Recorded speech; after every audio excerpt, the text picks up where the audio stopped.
지난주에는 금식을 축제로라는 제목으로 스가랴 7장과 8장의 말씀을 선포했었습니다.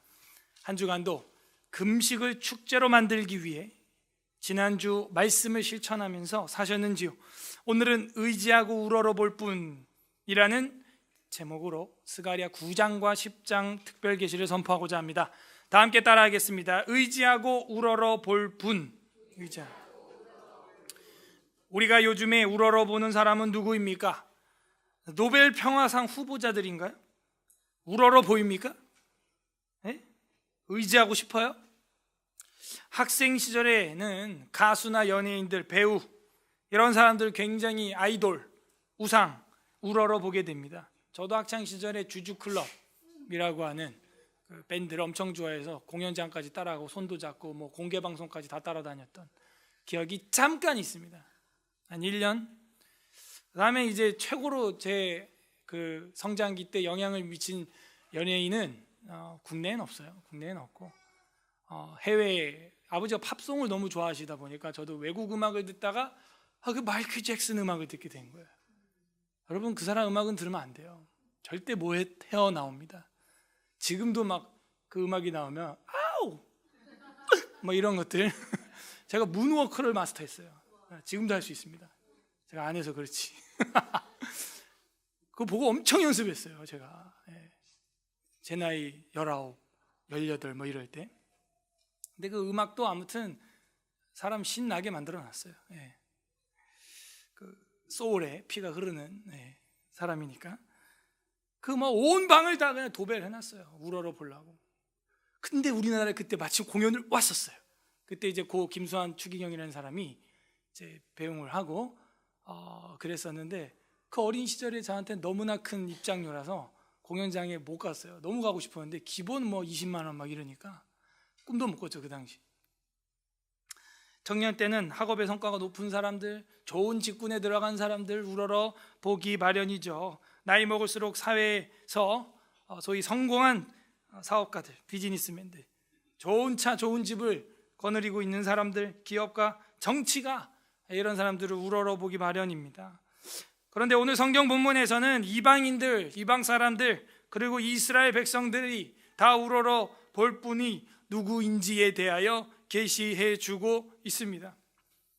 그분은 백마 타고 호령하는 기선장군이 아니라, 폭군도 아니라, 능력이 충천하시지만 나귀 새끼를 타고 오시는 평화의 왕이라는 것입니다.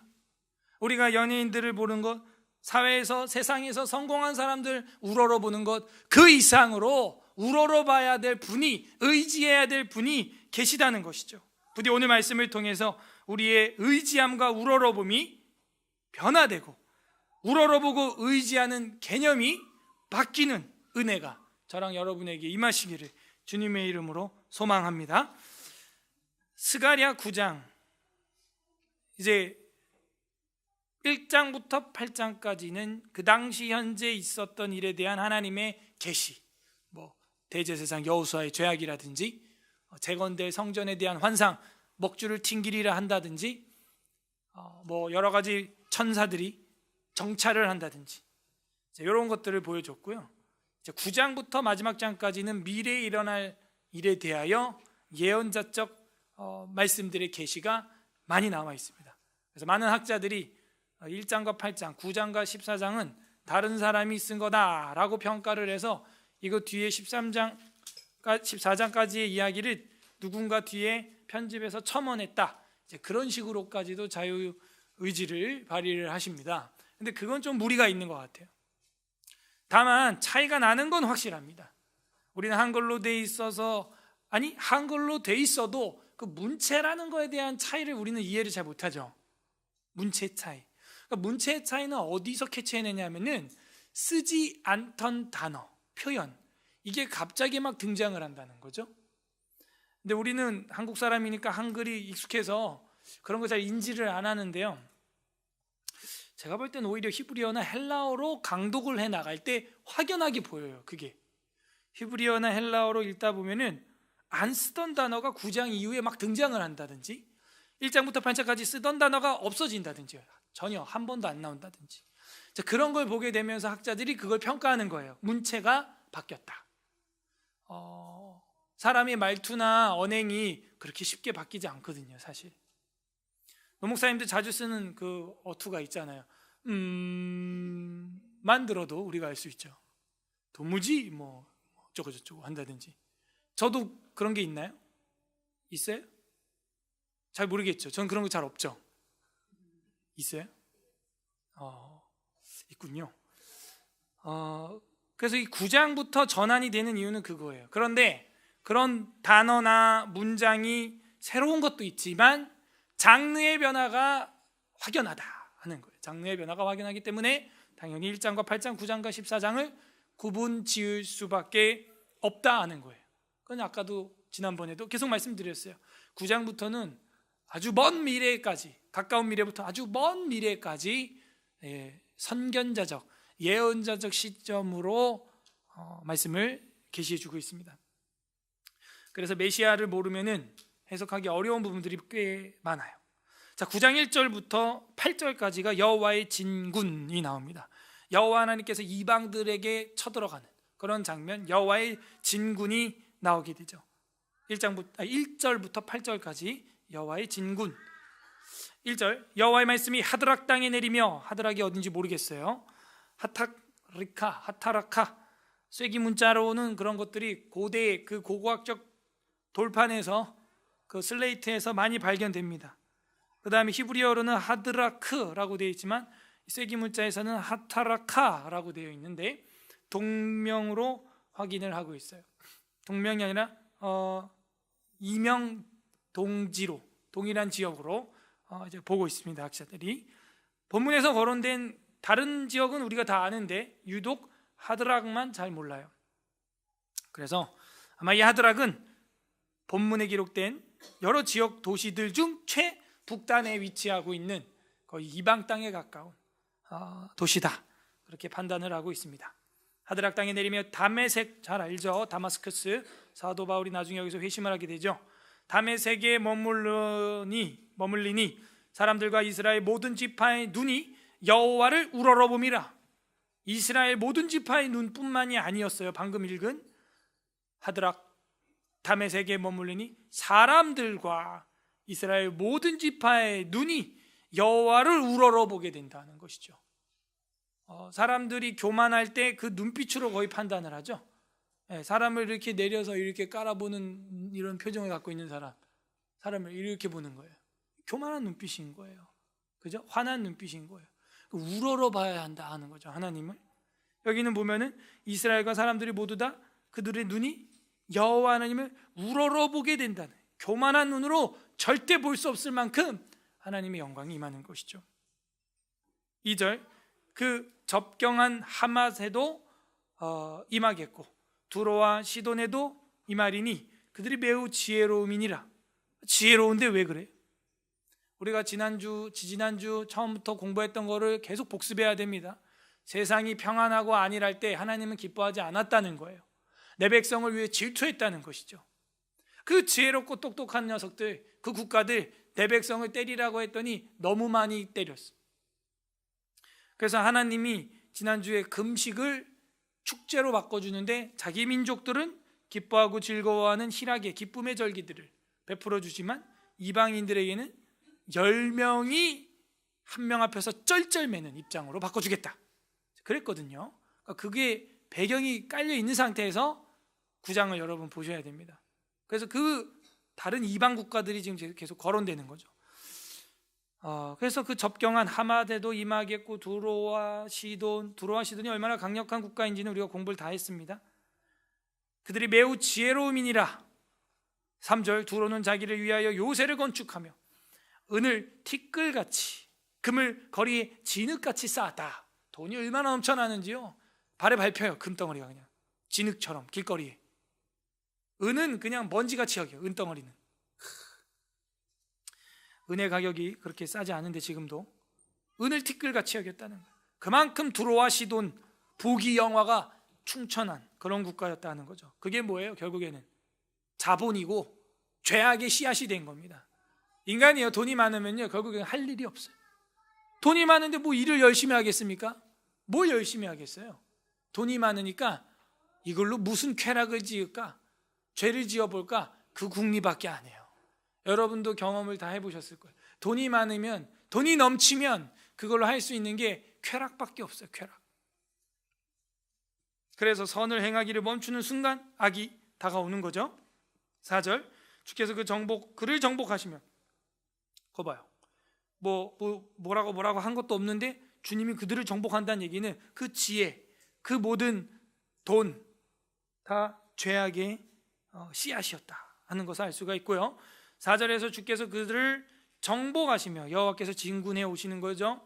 그의 권세를 바다에 쳐넣으리니, 아주 표현이 들어가고 그냥 바다에다가 그냥 쳐넣어요. 그 해변 국가니까요. 그래서 바다에 쳐넣으시리니 그가 불에 삼켜질지라. 다른 도시 5절, 아스굴론, 이제 여기부터 거론되는 건 이제 블레셋 지역의 도시들. 아스굴론이 보고 무서워하며 가사도 심히 아파할 것이며, 가사는 가좌지구 오늘날, 에그로는 그 소망이 수치가 되므로 역시 그리하리라.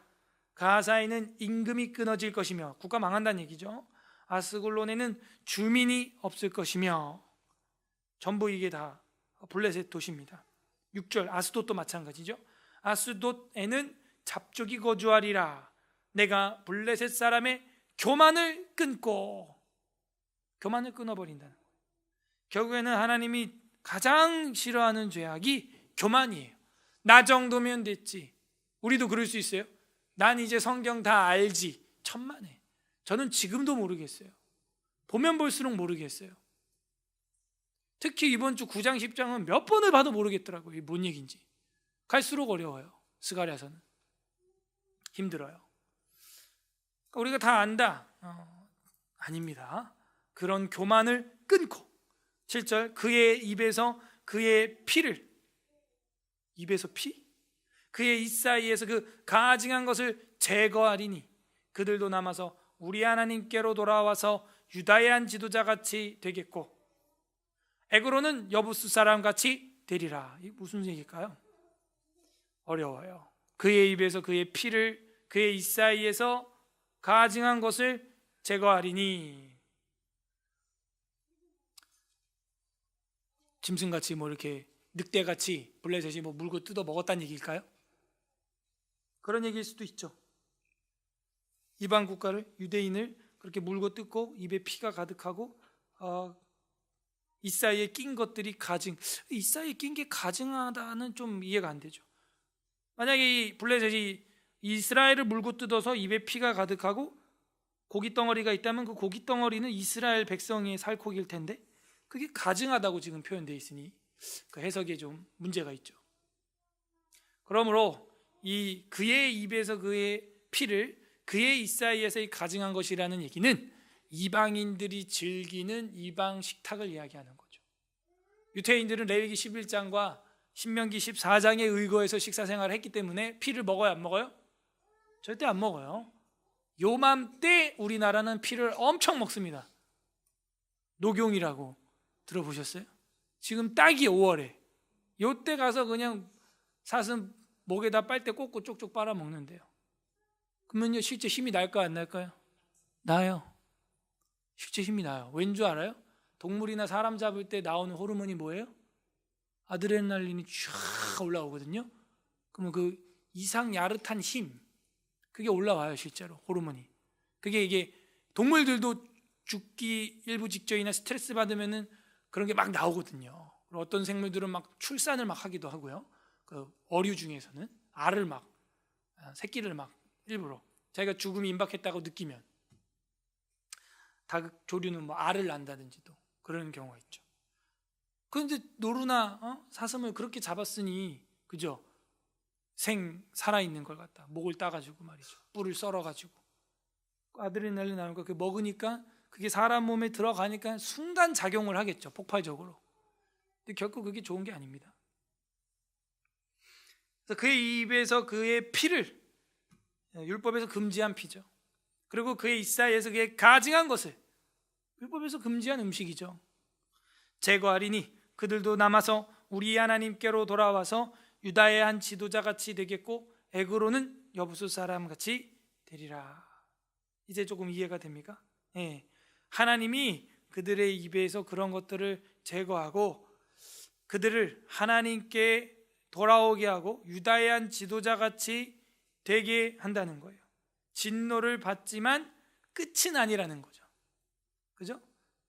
부정한 그런 율법을 어기는 행동, 식생활 그런 것들을 해서 진노를 받게 하지만 완전히 끝장은 안 나겠다. 유다의 지도자 같이 내가 살려는 놓겠다. 하지만 별 볼 일 없이, 이런 얘기죠. 어떤 국가도 무서워하지 않을 만큼. 자, 여기까지가 여호와의 진군입니다. 이게 뭘 보여줍니까? 예. 여호와 하나님을 대적한 이방 국가들, 그들에게 임하는 하나님의 진격, 하나님의 진군, 죄에 대한 진격, 그걸 보여주고 있는 거죠. 그러면 우리가 여호와를 우러러 봐야 되는 이유가 뭔 것 같아요? 그 여호와 하나님은 죄에 대해서 다 청산하시고 그야말로 진짜 적폐청산, 그야말로 정의와 공의를 세우시는 그런 분이기 때문에 우리가 여호와 하나님을 우러러보고 의지해야 되는 이유가 거기 있는 거예요. 그분이 죄에 대해서 뭐하기 때문에? 진노하시고 진군하시고 진격하시기 때문입니다. 8절부터 우리가 더 봐야 되는데요, 8절하고 요 9절이 한 절, 두 절 이렇게 돼가지고 구조를 나누는데 조금 애로사항이 있어요. 1절부터 8절까지 자르는 사람도 있고 9절까지 자르는 사람도 있어요. 10절까지 자르는 사람도 있고. 근데 저는 1절에서 8절까지 일단 자르고 9절, 10절은 하나로 이렇게 봅니다. 8절까지도 봐야겠네요. 8절, 내가 내 집을 둘러 진을 쳐서 적군을 막아 거기에 왕래하지 못하게 할 것이라. 포악한 자가 다시는 그 지경으로 나아가지 못하리니 이는 내가 눈으로 친히 봄이니라. 그래서 결국에는 하나님께서 자기 집을 둘러 진을 쳐서 적군을 막아서 거기 왕래하지 못하도록, 포악한 자가 다시는 그 지경을 지나가지 못하도록 막아버리겠다 하는 것을 보여주고 있죠. 그리고 나서 9절부터 10절까지는 시온의 왕, 예루살렘의 왕, 진짜 왕, 진짜 리더 내가 세워주겠다. 그가 누군가? 9절, 시온에 따라 크게 기뻐할지어다. 그러니까 대비가 되죠. 이방 국가는 그렇게 진군을 해서 내가 다 짓밟을 거고, 시온의 딸에게는 크게 기뻐할 것인데 예루살렘에 따라 즐거이 부를지어다. 봐라, 내 왕이 내게 임하시나니 그는 공의로우시며 구원을 베푸시며 겸손하셔서 나귀를 타시나니 나귀의 작은 것 곧 나귀 새끼니라. 이렇게 됐어요. 왕이 오는데 예루살렘의 딸이 즐거워할 만한 왕이라는 거예요. 왜? 그동안 왕은 폭군 왕들이었어요. 전부 싸우는 왕이었죠. 그리고 파괴시키는 왕들이었어요. 그런데 예루살렘에 딸들이 기뻐할 만큼 부르짖을 왕이 나오는데 바로 나귀 새끼를 타고 겸손하여서 오시는 왕이 있다는 거예요. 그래서 이게 이 당시로서는 난제죠. 그런 왕이 누굴까? 바벨론 포로 귀환을 하고 나서 딱히 성경에 이렇다 할 왕조가 없거든요. 그잖아요. 포로 귀환하고 성전 지어놓고 바로 이 학계 스가랴 지나고 나서 느헤미야, 말라기거든요. 그래서 아마 제일 가까운 왕이 실제 나귀를 타고 오시는 왕, 우리 주 예수 그리스도를 말씀하시고 예언하고 있다 하는 거죠. 실제 이게 이제 신약 성경 곳곳에서 나귀를 타고 오시는 예수님 예언 성취로 인용되었고 성취된 것을 확인할 수가 있습니다. 이 나귀 자체가 이 겸손을 상징하느냐는 아니에요. 겸손하신 분이신데 나귀를 탔다는 얘기죠. 나귀 자체가 겸손을 보여주는 게 아니고 나귀가 보여주는 거는 샬롬을 보여주고 있어요. 샬롬, 평화, 화평, 피스, 이걸 보여주는 겁니다. 물론 겸손해서 나귀를 탄 것도 되지만 겸손의 상징보다는 평화의 상징이죠. 봐봐요. 왕이 갈 때는 보통 뭘 타요? 백마를 타죠. 그죠? 말을 탔다는 얘기 뭐예요? 어떤 의지예요? 권력과 전쟁, 싸움의 그 모습이거든요. 나귀를 탔다는 것은 싸울 마음이 있는 거예요? 전혀 없는 거죠. 그래서 화평, 평화, 샬롬의 왕, 그걸 보여주고 있습니다. 그게 다음 절에서 딱 해석이 나와요. 10절, 내가 에브라임의 병거와 예루살렘의 말을 끊겠고 전쟁하는 활도 끊으리니 그가 이방 사람에게 뭘 전할 것이요? 화평을 전할 것이요. 그죠? 화평. 그 화평이 히브리어로 샬롬이라고 되어 있어요. 화평. 그리고 그의 통치는 바다에서 바다까지 이르고 유브라데 강에서 땅끝까지 이르리라. 이게 어떻게 가능하죠? 인간 통치자라면 불가능하거든요. 그래서 우리 메시아의 도래, 메시아의 평화, 완벽한 우리의 영원한 왕, 화평의 왕, 겸손한 왕. 그러니까 우리가 스가랴 시대로 돌아가야 될 부분이 좀 있어요. 그래서 누굴까? 나귀를 타고 오시는 왕 대접받는 분이 누굴까? 계속 그분을 이제 바라보다가 예수님의 초림에 보게 될 때 얼마나 큰 기쁨이 터져 나올까요? 자, 그리고 11절부터 17절까지가 여호와의 전쟁에 대해서 나옵니다. 전쟁. 11절, 또 너로 말할진대 내 언약의 피로 말미암아 내가 내 갇힌 자들을 물 없는 구덩이에서 놓았나니, 풀어줬나니, 이런 얘기거든요. 뭐 때문에? 언약의 피로 말미암아 물 없는 구덩이에서 널 놓아줬다. 요셉이 빠졌던 구덩이 있죠. 그게 물 있는 구덩이였으면 죽는 거죠. 그리고 물 없는 구덩이에 빠졌다가도 비가 이렇게 오면은 물이 차서, 우물에 물이 차서, 구덩이에 물이 차서 죽는 거죠. 그런데 언약의 피로 말미암아 내가 네 갇힌 자들을 물 없는 구덩이에서 내가 놓았다 하는 거예요. 두 가지를 생각하게 하는데, 이 언약의 피라는 것은 어디에 사용되냐면 구약에 딱 두 번밖에 사용이 안 돼요. 두 번밖에 사용이 안 되는데 하나가 출애굽기입니다. 출애굽기고 그 다음 여기에요. 그럼 출애굽기에서는 뭐냐면 유월절 어린 양의 피, 그 언약의 피, 그걸 이야기할 때 언약의 피라는 이야기를 해요. 약속의 피죠. 그래서 그 유월절 어린 양의 피로 구출한 것처럼 이제 여기 스가랴 시대는 뭐예요? 출애굽이 아니고 출바빌론이 되는 거예요. 그래서 그 물 없는 구덩이와 같은 애굽, 물 없는 구덩이와 같은 바빌론, 거기서 꺼내주겠다는 거죠. 요셉처럼. 이해가 됐죠? 12절, 갇혀 있으나 소망을 품은 자들아 너희는 요새로 돌아올지니라. 내가 오늘도 이르노라. 내가 내게 갑절이나 갚을 것이라. 갇혔으나 소망을 품은 자입니다. 누가? 주의 백성들이. 예루살렘 성전 무너졌어요. 재건이 중단됐어요. 소망이 없어 보여요.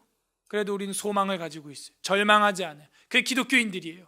그래서 기독교가 들어간 국가는 반드시 일어나고 애국 운동이 일어납니다. 저번에도 말했지만 절 보고 다 애국자라 그래요. 제가 어디 가면 애들 끌고 다니면. 왜 이렇게 된 거예요? 성경대로 하기 때문에.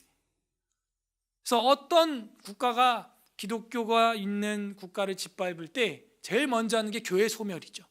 교회를 소멸하지 않으면 그 국가를 전복시킬 수가 없는 거예요. 왜? 이 사람들은 이상하게 무너지는 가운데 소망을 갖고 극도로 순교의 압박이 올 때 더 신앙이 뜨거워지고 말이죠. 내 영혼을 주님께 부탁합니다 이러면서 주와 더 가까워지고. 그래서 기독교인들을 제거하지 않고는 안 되는 거예요.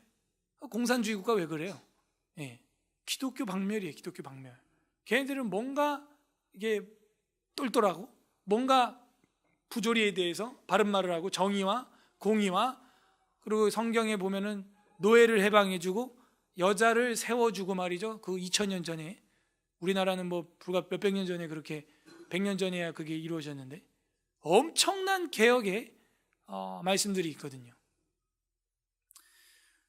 그래서 이 갇혀 있지만 소망을 품은 자들, 그게 바로 이 이스라엘 백성, 그리고 영적인 이스라엘 백성들의 기질이다 하는 것이죠. 13절에 내가 유다를 당긴 활로 삼고, 유다가 당긴 활이라는 활, 에브라임은 낀 화살과 같다는 거예요.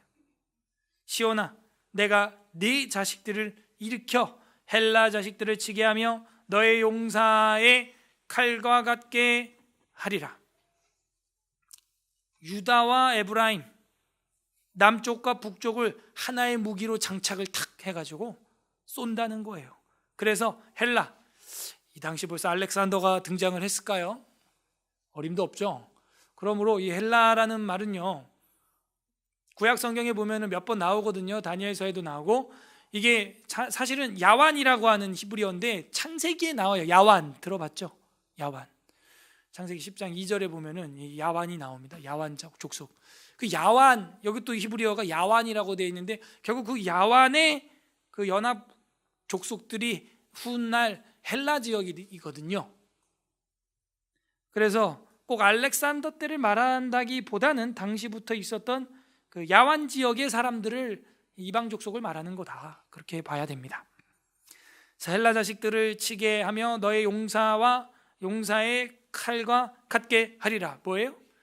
아까 1절부터 8절까지 진군하시는 여호와께서 이스라엘, 남북 이스라엘을 사용하셔서 헬라, 이방 국가를 충분히 소멸할 만큼 강하게 만든다는 거예요. 14절, 여호와께서 그들 위에 나타나서 그들의 화살을 번개같이 쏘아내실 것이며 주 여호와께서 나팔을 불게 하시며 남방 회오리 바람을 타고 가실 것이라. 15절, 만군의 여호와께서 그들을 호위하시리니, 주님이 우리를 엄호해 준다는 거예요. 얼마나 안전합니까? 안전해요. 호위하시니 그들이 원수를 삼키며 물맷돌을 밟을 것이며 그들이 피를 마시고 즐거이 부르기를 술 취한 것 같이 할 것인즉 피가 가득한 동이와도 같고 피 묻은 제단 모퉁이와도 같을 것이라. 그래서 주님이 우리의 호위, 주님이 우리의 보디가드가 되어 주신다는 거예요. 누구에게? 갇혔으나 소망을 품은 자들에게 그렇게 해주신다는 거죠. 그 다음에 16절에 이날에 그들이 하나님 여호와께서 그들을 자기 백성의 양떼같이 구원하시리니 그들이 왕관의 보석같이 여호와의 땅에 빛나리로다. 할렐루야죠. 양떼같이 구원한다. 그러면 주님은 뭐가 되는 거예요? 우리의 목자가 되시는 것인데, 구원해가지고 목자가 양을 잡아먹은 게 아니고 뭐같이 영화롭게 빛나게 해주시는 거예요? 왕관의 보석. 그런데 밑줄 팍 치는 거예요. 누구예요? 갇혀있으나 소망을 품은 자. 그가 우러러보고 여호와 하나님을 의지하니까 내가 정금과 같이 나오리라. 왕관의 보석같이 된 거예요, 이 사람이. 그죠? No pain, no gain, no crown, no glory. 아니죠. No crown, nowhere. 그죠? 그 nowhere 그 있잖아요. 왕관을 쓰려는 자 그의 무게를 건드라. 그죠? 그러니까는 그거를 쓰려면은 그 무게를 견뎌야 되는 거예요. 그죠? 여기 보니까 갇혀 있으나 소망을 품은 자들 다 뭐가 돼요? 보석이 되는 거예요. 왕관의 보석이 되는 거예요. 여호와의 땅에서. 그리고 어떻게 돼요? 빛나리로다. 17절 다 같이 있습니다. 시작. 그의 형통함과 그의 아름다움이 어찌 그리 큰지 곡식은 청년들을 새 포도주는 처녀를 강건하게 하리라. 그의 형통함이, 그리고 그 아름다움이 엄청나게 큰 잔치를 하는 것처럼, 그죠? 곡식과 새 포도주로 잔치를 하는 것처럼 강건해진다는 거예요. 엄청나게 튼튼해지고 엄청나게 형통하고 아름다워진다는 겁니다. 이게 뭐예요? 회복을 암시해주고 있죠. 회복. 근데 이게 뭐예요? 유다를 활로, 에브라임을 화살로 장착을 해서 그 언약의 피를 실행하시는 여호와 하나님의 전쟁. 근데 이 9장 전체를 보면 그 가운데 핵심이 뭐냐면요, 우리가 아까 봤던 나귀를 타고 오시는 왕, 평화의 왕, 겸손의 왕, 그 구조가 9절 10절이 가운데 있고, 위아래로 뭐가 있냐면 위에는 이방 국가의 멸망에 대해서, 그리고 그 아래 11절부터 17절은 이방 국가의 멸망을 이스라엘과 유다를 통하여 이루면서 이스라엘과 유다는 엄청나게 형통되고 아름답게 강건하게 회복되는, 그걸 딱 보여주고 있는데, 그 전환점이 뭐냐 이거죠. 그죠? 나귀 새끼를 타고 오시는 화평의 왕, 그분이 이거를 완벽하게 이루신다 하는 거예요. 이루신다. 이게 뭘 보여줍니까? 이방 나라의 신, 이방 나라의 우상, 이것들은 아무것도 아니다. 이것들은 아무것도 아니고 있어봐야 귀신이다 하는 걸 보여주는 거예요. 그리고 오직 성삼위일체 하나님만 의지하는 자들을 내 양떼와 같이 내가 이끌어가서 왕관의 보석같이 여길 것이다 하는 걸 보여주고 있는 거죠. 오늘날도 그 무당들이 얼마나 용하다고 하는 무당들이 꽤 많아요. 꽤 많아요. 사주만 딱 봐도 이 사람이 어떤 사람이고 어떤 사람인지 다 알아요. 용하다 그러죠. 그래서 막 찾아갑니다, 사람들이. 귀신도 작두를 타게 만들어요. 작두를. 귀신도. 귀신 같아. 근데 그거는 1절에서 8절에 해당하는 국가들이 좋아하는 우상이죠. 우리는 누구예요? 평화의 왕, 겸손의 왕, 나귀 새끼를 타고 오시는 왕, 그분을 우리가 믿고 따라가는 겁니다. 우리는 결국 그분이 우리를 형통하게 하시고 아름답게 하시고 왕관의 보석과 같이 하시고 활과 화살로 우리를 사용하셔요. 그리고 그 언약의 피를 이루시고야만은, 6월절 어린 양의 피를 이루시고야만은, 그걸로 뭐 하는 거예요? 구원하는 거죠. 구원. 결국 구원론이에요. 구원. 그 피로 속죄함 얻었네. 자, 그렇게 되면 이제 10장에 넘어가게 되는데요, 여호와를 우러러보는 이유가 뭐겠습니까? 첫 번째는 죄에 대해서 진격하시기 때문에, 죄를 싫어하시기 때문에 우리는 여호와를 우러러봐야 됩니다. 그리고 우리도 죄와 싸워야 되기 때문에, 대제사장 여호수아처럼 죄와 싸워야 되기 때문에 여호와 하나님을 우러러보고 의지하는 거예요. 의지하는 거. 그리고 여호와 하나님을 우러러보는 이유가 또 뭘까요? 화평이 현실화된다는 거죠. 그 하나님을 의지하고 하나님을 바라볼 때 우리가 볼 때 기이한 일들을 행한다는 거예요. 하나님이 볼 땐 기이하지도 않은데 말이죠. 그래서 하나님께서 우리에게 샬롬을 현실화 시켜주실 분이다. 그리고 우리를 사용하실 분이다. 그걸 알게 되죠. 결국에는 세 번째로 여호와를 우러러보는 이유는 뭘까요? 이 9장 하반절에서 우리가 본 거는 결국에는 우리를 회복시켜 주실 분이다 하는 걸 생각할 수가 있고, 그게 10장에 이제 자세하게 좀 나옵니다. 10장이 결국에는 그 회복에 대하여 보여주고 있거든요. 우리가 여호와를 우러러보는 이유는 신앙의 신분의 회복과 구원을 이룰 분이기, 여호와 하나님이시기 때문입니다. 10장 1절부터 7절, 백성에게 능력을 주신다 하는 거예요. 1절, 봄비가 올 때, 오늘도 봄비가 오네요. 봄비가 올 때에 여호와 곧 구름을 일게 하시는 여호와께 비를 구하라. 무리에게 소낙비를 내려서 밭의 채소를 각 사람에게 주시리라. 아니 비 주어서 이제 곡식 채소 잘 된다 그런 이야기거든요. 이제 이스라엘 백성들의 봄비는 늦은 비입니다. 우리는 이제 늦은 비는 가을에 오고 추수할 때 오는데, 얘네들은 봄에 추수를 하거든요. 그래서 이 채소를 각 사람에게 준다. 근데 이게 뭘 의미할까요? 2절, 드라빔은 허탄한 것을 말하며. 드라빔이 뭐예요? 우상, 귀신, 무당, 드라빔들은 허탄한 것을 말하며 복술자는 진실하지 않은 것을 보고 거짓 꿈을 말한즉 그 위로가 헛됨으로 백성들이 양같이 유리하며 목자가 없으므로 곤고를 당하나니. 결국에는 9장 1절부터 8절까지의 여러 국가 도시들이 섬겼던 게 뭔지 정확히 나왔어요. 헛된 점술, 복술, 드라빔, 꿈을 말하되 거짓 꿈 말은 무당들이 하는, 그러니까 무당들이 하는 게 용하고 맞아떨어져 나갑니다, 처음엔. 그런데 이게 다 귀신의 속임수고 나중에는 거짓 꿈이었고 헛된 위로였다라는 것을 알게 되고, 결국은 무당에서 자기들이 돈을 착복하는 거죠. 착복하고 그 돈으로 자기들이 이제 허랑방탕 쓰는 거예요. 이런데 미혹되면 안 되겠어요. 에스겔서에도 보게 되면은 이 점치는 거짓 여자 선지자들아. 그래서 거짓 선지자 중에서 여자가 많아.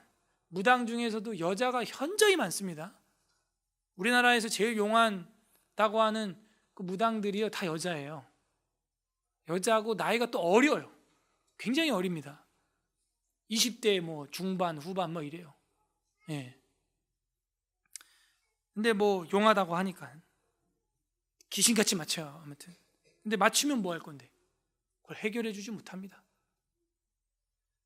위로가 헛되고 꿈이 거짓돼요. 그래서 백성들을 양같이 유리하며 목자 없음으로 곤고를 당하나니, 이거 정확히 마태복음 4장과 9장에서 예수님이 성취하시죠. 이렇게 목자 없는 양과 같이 유리하며 방황하는 이 양들을 볼 때 어떤 마음이 들어야 돼요, 여러분? 마음에, 우리 마음에, 제 마음에. 우리한테 한번 적용해 볼게요. 성경 전체를 배우지 않아요. 배우려 하지 않아요. 기독교인인데 교회를 30년 넘게 다녔대요. 한 번도 성경을 전체를 배운 적 없어요. 그리고 시편을 불러본 적이 없어요. 구원 받고도. 시편과 찬미와 신령한 노래로 서로 화답하라 했는데 한 번도 시편을 불러본 적이 없어요. 자, 이런 기독교인이라고 하는 사람을 볼 때 여러분 마음에 어떤 감정이 일어나야 정상일까요? 유리하며 방황하는 양을 보듯 봐야 되는 거예요. 풀을 먹는데 이 무성한 초장에서 풀을 뜯지 못하는 양, 아주 힘들게 척박한 돌광야에서 그 간간이 난 포기들을 먹어서 연명하고 있는 양을 보듯 봐야죠. 제가 늘 비유하건대 식당 비유. 저희 교회 이제 나오다 안 나오시는 분들 마지막으로 제가 신방하고 이야기할 때 전 이야기해요. 어느 교회로 가도 상관없다. 자유가 있으니까. 다른 교회 가도 예수 그리스도의 복음과 부활하심으로 구원 받을 수 있다. 뭐 우리 교회만 구원 있는 거 아니잖아요. 식당이 두 군데 있다. 아무 식당이나 가서 먹어도 우리의 칼로리를 공급해주고 당장 살아가는데 지장 없어요. 계속 그 식당을 다녀요. 수십 년 다녀요. 문제가 생길까요? 안 생길까요? 생기겠죠? 그 얘기예요. 그 얘기.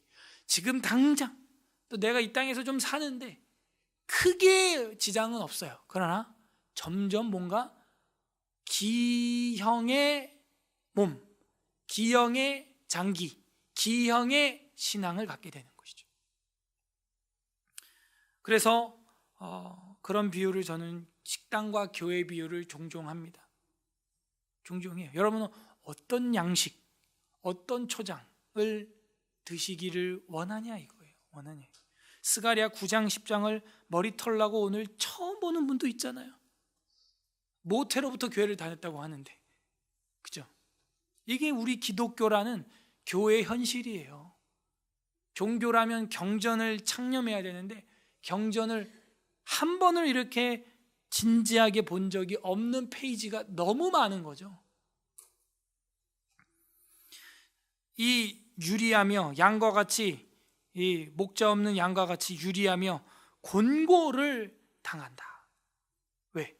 헛된 거, 드라빔, 거짓 꿈, 거짓 위로, 이런 거 따라가다. 교회 다 하는 거예요. 거짓 꿈. 이 시간 하나님께 서원하신 분들 다 앞으로 나오시길 바랍니다. 막 몇 년 서 막 하고 잡아놓고 시도 장가도 못 가게 만들어 놓고 전부 신용불량자 만들어 놓고 헛된 꿈, 거짓 위로. 하나님이 다 해줄 거라고. 거짓 위로. 그리고 온갖 악기와 음악으로 교회를 이끌어가는 거예요. 거짓 위로 노래 부르고 음악이 센치멘탈하니까 막 내가 막 뭔가 되는 것 같고 막 비장한 것 같고 의미심장한 것 같고 음악이 막 멋있으니까 대체로 마이너 계열의 코드를 가진 음악이 사람의 감성을 그렇게 만들어요. 또 E 마이너 딱 들어오면 그냥 바로 비장해지고 거짓 위로. 하나님 말씀에 위로받지 못하는 자가 음악으로 위로받는다. 시편을 부르는 이유는 뭐예요? 그럼 말씀이죠. 말씀의 능력. 그 말씀. 결국에는 그렇게 유리하게 돼. 우리는 안타까운 눈을 가져야 돼요. 예수님처럼. 3절 내가 목자들에게 노를 바라며 내가 수염소들을 벌하리라. 만군의 여호와가 그 무리 곧 유다 족속을 돌보아 그들을 전쟁에 준마하게 하리라. 모퉁이 돌이 그에게서 말뚝이 그에게서 싸우는 활이 그에게서 아까 위에서 공부했죠. 유다를 당긴 활로 에브라임을 끼운 화살로 삼는다고 하셨잖아요.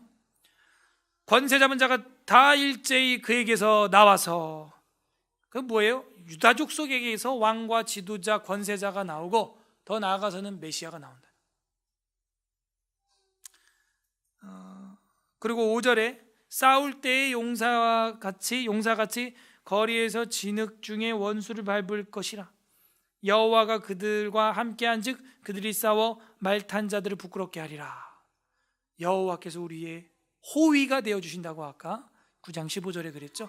그리고 그분이 싸우니까 부끄러움이 없는 거예요.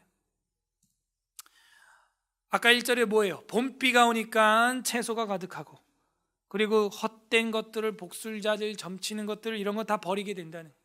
여호와 하나님과의 관계가 회복되니까 자연과의 관계는 자연스럽게 회복이 되는 겁니다. 그러니까는 뭐 비 안 온다고 굿하고 당당당당 할 필요가 없는 거예요.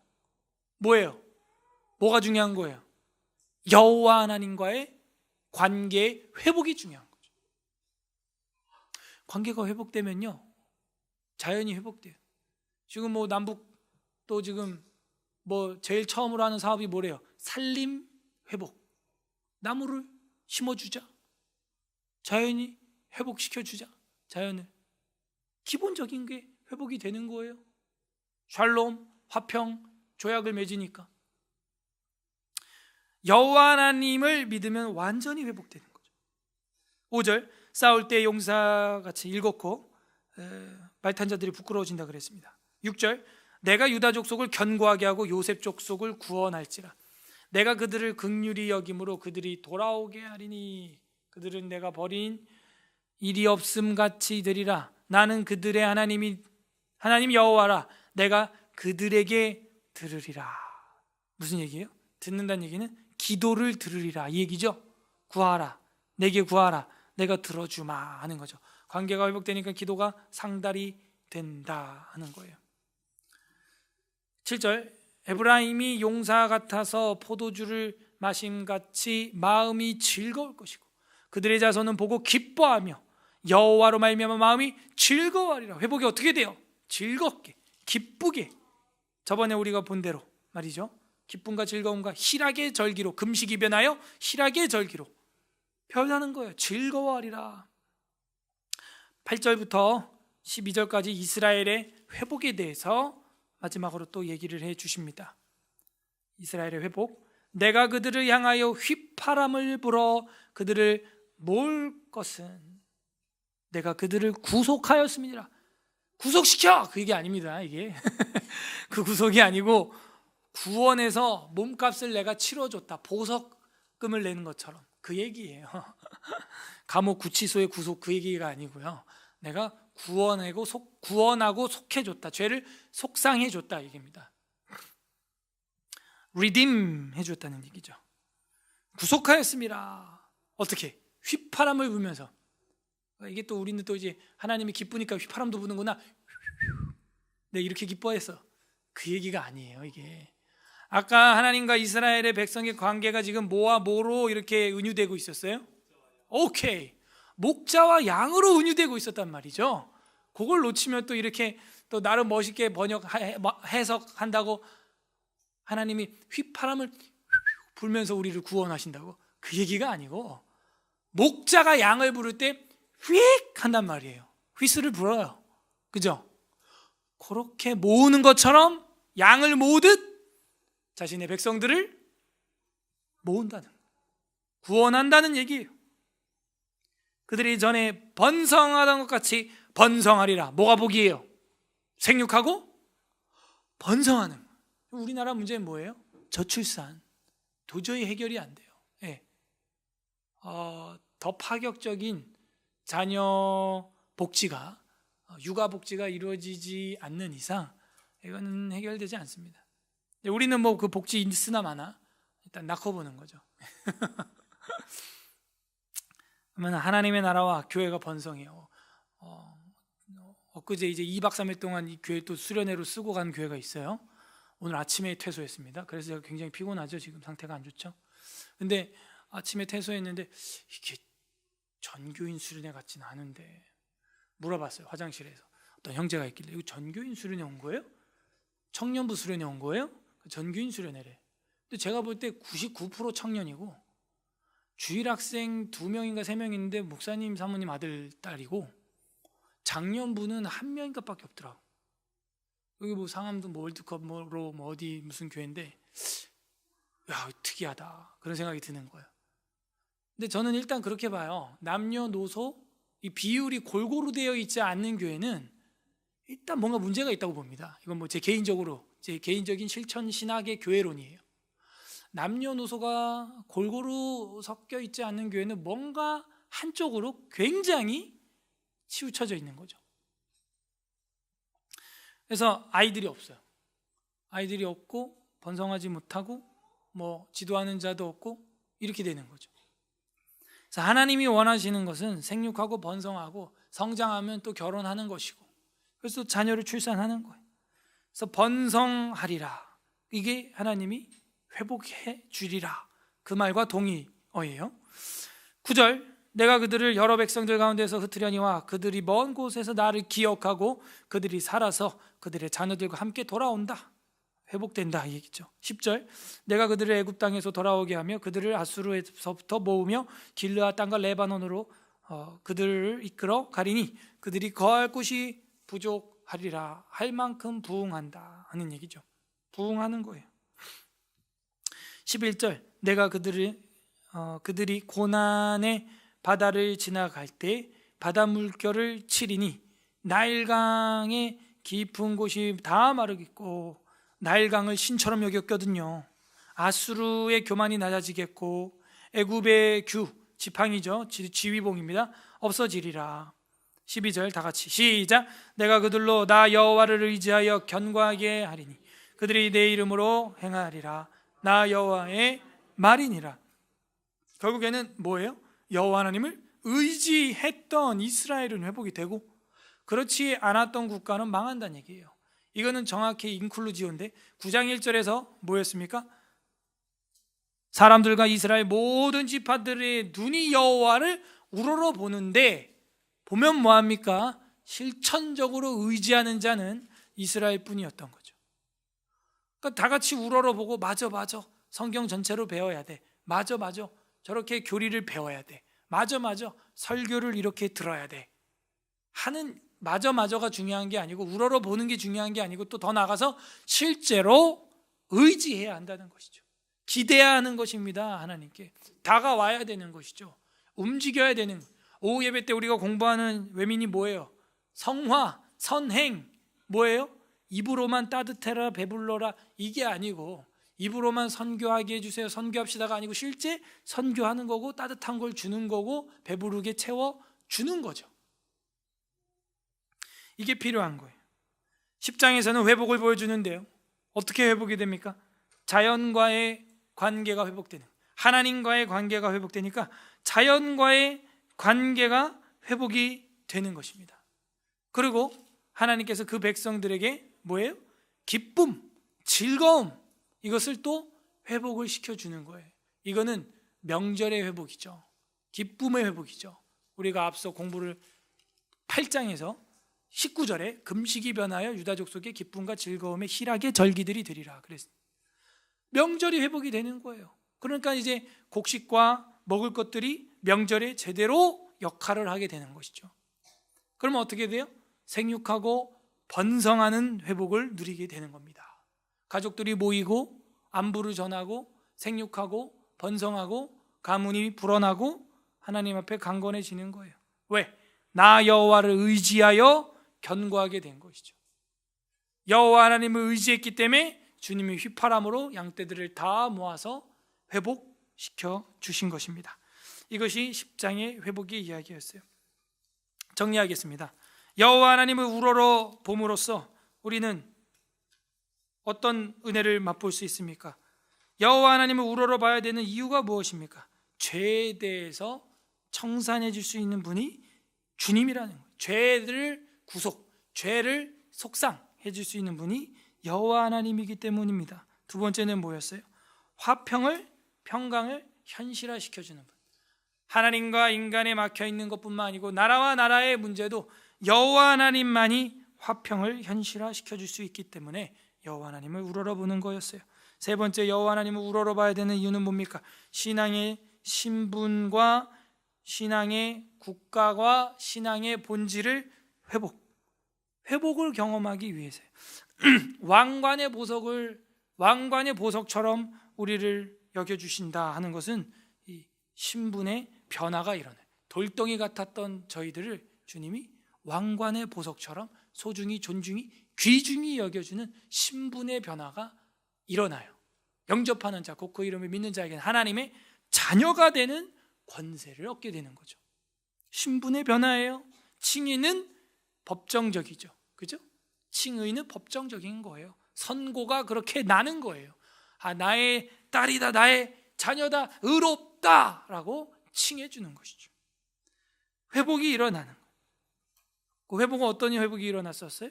자연과의 관계 속에서의 회복과 자기 신들의 국가적 명절의 회복과 또 가정의 번성과 가문의 번영의 회복이 여호와 하나님을 의지하여 일어났다 하는 것입니다.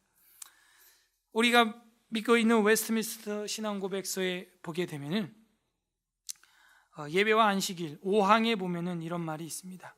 경건한 마음으로 성경을 읽는 것과 흠없는 설교와 하나님께 순종하여 사료 분별과 믿음과 경외심을 가지고 하나님의 말씀을 정성껏 듣는 것과 마음의 은혜로 시편을 노래하는 것과 그리스도께서 정하신 성례를 합당하게 집행하고 가볍게 받는 것은 하나님께 드리는 통상적인 종교 예배의 모든 요소이다. 이것들 외에도 종교적 맹세와 서원과 엄숙한 금식과 특별한 경우에 드리는 감사 등은 몇 차례 적당한 시기에 거룩하고 종교적인 방식으로 드리게 된다 하는 거죠. 이게 뭘 보여주는 거예요? 하나님을 우러러보기 때문에, 겸손한 자리에서 하나님을 높여보기 때문에 이런 흠없는 설교, 성경을 읽는 것, 사려 분별 가지고 하나님 말씀에 순종하는 것, 믿음과 경외심을 갖는 것, 하나님 말씀을 정성껏 듣고 시편을 부르는 것, 이게 바로 하나님을 우러러보는 자가 두려움과 떨림으로 행하는 예배 예전이라는 것이죠. 오늘 말씀에 어떤 하나님 마음이 있는 것 같습니까? 우리를 견고하게 하시고 우리에게 영원한 화평을 제공해 주시고자 하시는 그 하나님 아버지의 마음이 여기 담겨 있는 거예요. 그런 부귀영화를 가진 국가가 너희를 회복시켜 주는 건 거짓의 위로, 잠깐 꿈과 같은 일장춘몽, 하지만 내가 회복시켜 주는 건 영원한 회복이다. 이걸 보여주고 있어요. 우리 각자 적용해야 됩니다. 내가 의지하고 우러러보고 있는 사람이 누굽니까? 내가 우러러보는 게 요즘에 뭡니까? 그걸 여호와 하나님으로 바꿔야 되는 거예요. 끝맺겠습니다. 우리 관련 구절 좀 보고 맺을 텐데요. 관련 구절은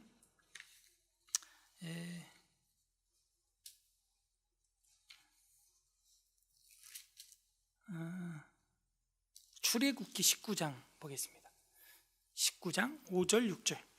출애굽기 19장 5절 6절.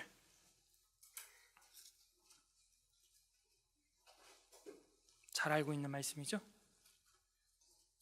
하나님의 꿈이죠. 19장 5절 6절 111페이지 구약 111페이지 다 같이 19장 5절 6절 읽어보겠습니다. 시작.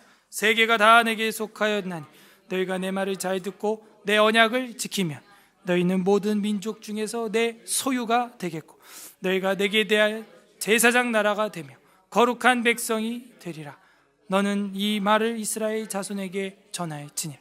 여기서 소유가 된다라는 세굴라라고 하는 히브리어는 값진 소유를 말하는 거지, 우리가 그냥 종이컵 이거 내 거야 하고 쓰고 버리는 그런 내 거야가 아니에요. 이거는 보석 같은 내 거. 반지, 보석 이런 거 어디다 담아둬요? 보석함에, 금고에 그렇게 귀하게 소중하게 가지고 있죠. 그거와 같은 거예요. 그래서 하나님께서는 아까 뭐라 그랬어요? 왕관의 보석과 같이 너의 신분을 내가 완전히 바꿔줄 거야. 왕관의 보석처럼 내가 여호와의 땅에서 빛나게 해줄 것이다. 왕관의 보석과 같이 내가 내 백성 양떼를 구원할 것이야. 이 얘기예요. 그래서 그 언약의 피가 구약 출애굽기와 지금 출바벨론에서 사용되고 있음을 확인할 수가 있죠. 끝맺겠습니다. 우리 주 예수 그리스도께서는 진짜 이 스가랴서의 평화의 왕, 나귀 새끼를 타고 오신 왕으로 성취되셨습니다. 마가복음 11장 7절 마지막으로 보겠습니다. 마가복음 11장 7절 마지막 성경 마가복음 11장 7절부터 11장 7절에서 10절까지 보겠습니다.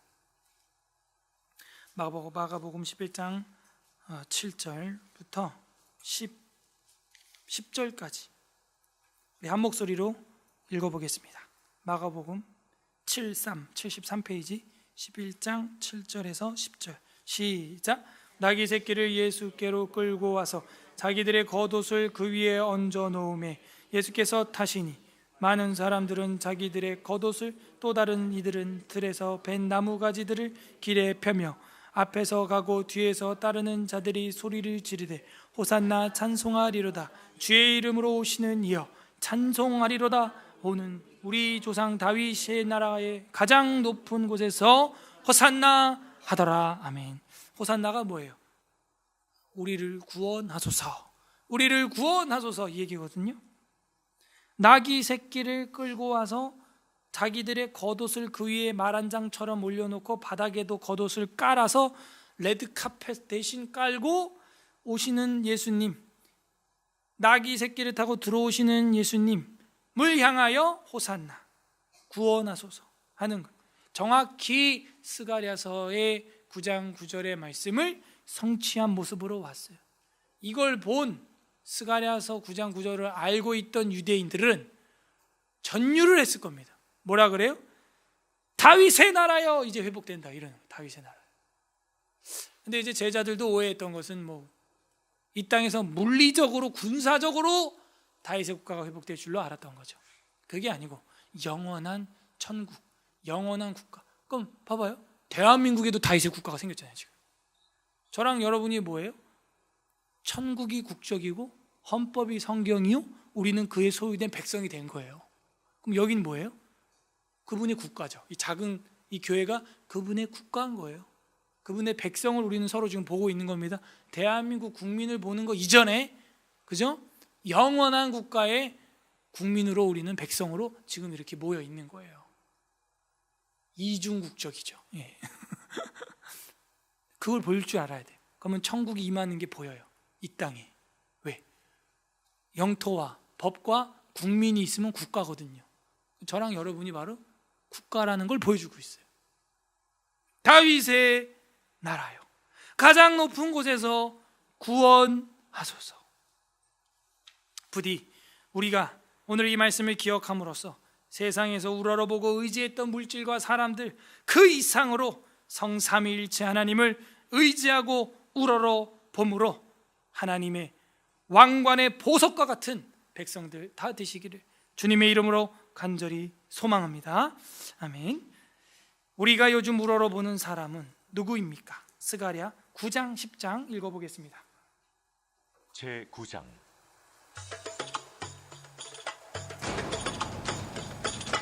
여호와의 말씀이 하드락 땅에 내리며 다메섹에 머물리니 사람들과 이스라엘 모든 지파의 눈이 여호와를 우러러봄이니라. 그 접경한 하맛에도 임하겠고 두로와 시돈에도 임하리니 그들이 매우 지혜로움이니라. 두로는 자기를 위하여 요새를 건축하며 은을 티끌같이 금을 거리에 진흙같이 쌓았도다. 주께서 그를 정복하시며 그의 권세를 바다에 쳐넣으시리니 그가 불에 삼켜질지라. 아스글론이 보고 무서워하며 가사도 심히 아파할 것이며 에그로는 그 소망이 수치가 되므로 역시 그러하리라. 가사에는 임금이 끊어질 것이며 아스글론에는 주민이 없을 것이며 아스돗에는 잡족이 거주하리라. 내가 블레셋 사람의 교만을 끊고 그의 입에서 그의 피를 그의 입 사이에서 그 가증한 것을 제거하리니 그들도 남아서 우리 하나님께로 돌아와서 유다의 한 지도자같이 되겠고 에그로는 여부수 사람같이 되리라. 내가 내 집을 둘러 진을 쳐서 적군을 막아 거기 왕래하지 못하게 할 것이라. 포악한 자가 다시는 그 지경으로 지나가지 못하리니 이는 내가 눈으로 친히 봄이니라. 시온에 따라 크게 기뻐할지어다. 예루살렘에 따라 즐거이 부를지어다. 보라, 네 왕이 내게 임하시나니 그는 공의로우시며 구원을 베푸시며 겸손하여서 나귀를 타시나니 나귀의 작은 것 곧 나귀 새끼니라. 내가 에브라임의 병구와 예루살렘의 말을 끊겠고 전쟁하는 활도 끊으리니 그가 이방 사람에게 화평을 전할 것이요 그의 통치는 바다에서 바다까지 이르고 유브라데 강에서 땅 끝까지 이르리라. 또 너로 말할진대 내 언약의 피로 말미암아 내가 내 갇힌 자들을 물 없는 구덩이에 놓았나니 갇혀 있으나 소망을 품은 자들아 너희는 요새로 돌아올지니라. 내가 오늘도 이르노라. 내가 네게 갑절이나 갚을 것이라. 내가 유다를 당긴 활로 삼고 에브라임을 끼운 화살로 삼았으니 시온아, 내가 네 자식들을 일으켜 헬라 자식들을 치게 하며 너를 용사의 칼과 같게 하리라. 여호와께서 그들 위에 나타나서 그들의 화살을 번개같이 쏘아내실 것이며 주 여호와께서 나팔을 불게 하시며 남방 회오리 바람을 타고 가실 것이라. 만군의 여호와께서 그들을 호위하시리니 그들이 원수를 삼키며 물맷돌을 밟을 것이며 그들이 피를 마시고 즐거이 부르기를 술 취한 것 같이 할 것인즉 피가 가득한 동이와도 같고 피 묻은 제단 모퉁이와도 같을 것이라. 이날에 그들의 하나님 여호와께서 그들을 자기 백성의 양떼같이 구원하시리니 그들이 왕관의 보석같이 여호와의 땅에 빛나리로다. 그의 형통함과 그의 아름다움이 어찌 그리 큰지. 곡식은 청년을, 새 포도주는 처녀를 강건하게 하리라. 제10장.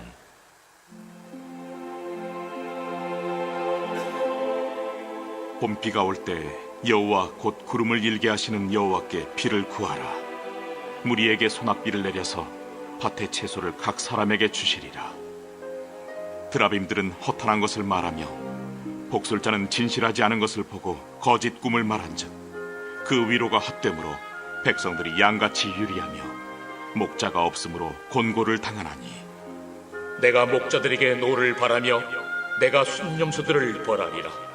만군의 여호와가 그 무리 곧 유다 족속을 돌보아 그들을 전쟁의 준마와 같게 하리니 모퉁이 돌이 그에게서 말뚝이 그에게서 싸우는 활이 그에게서 권세 잡은 자가 다 일제히 그에게서 나와서 싸울 때에 용사같이 거리의 진흙 중에 원수를 밟을 것이라.